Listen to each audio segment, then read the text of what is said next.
This video is to describe the standard fog collector and to show you what it looks like if you were to either purchase or build your own.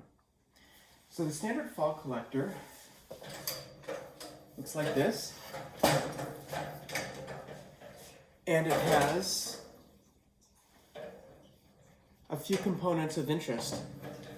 This part here is a double layer of the 35% shade coefficient Rochelle mesh, and it's 1 square meter in size.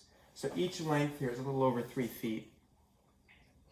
I have it with additional supports here. It's in a copper frame, and if you look at it from the side, I have a diagonal support here to provide extra stability and strength on the event of strong wind.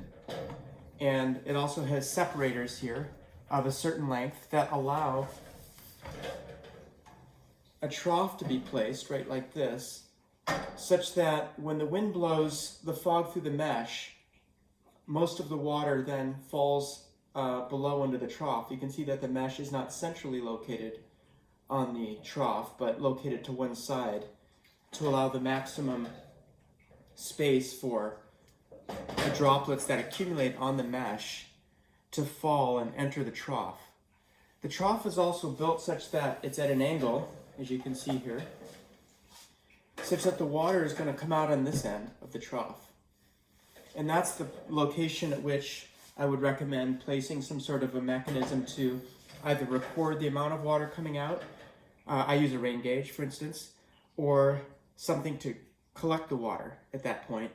Although as I've mentioned in other videos, for a 1 square meter mesh, we're not expecting a huge amount of water compared to much larger meshes. It might be several liters per day in a very foggy area.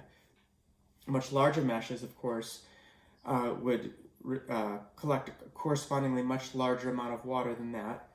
Multiply the area by the amount this gets, 1 square meter. If you have 20 square meter mesh, you might get 20 times the amount of water that this fog collector would catch.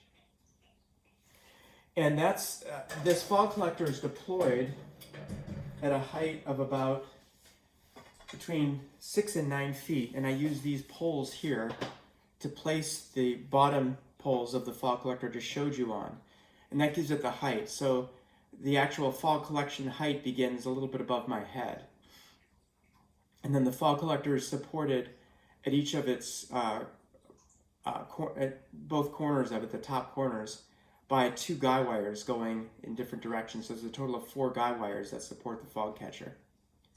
So that's the basics behind a fog catcher.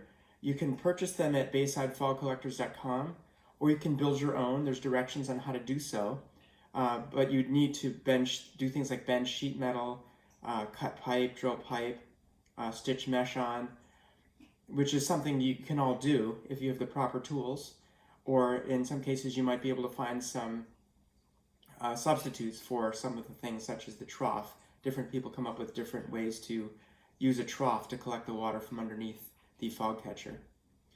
So hopefully this is helpful, and if you have further questions, you can look more at the Bayside Fog Collector site.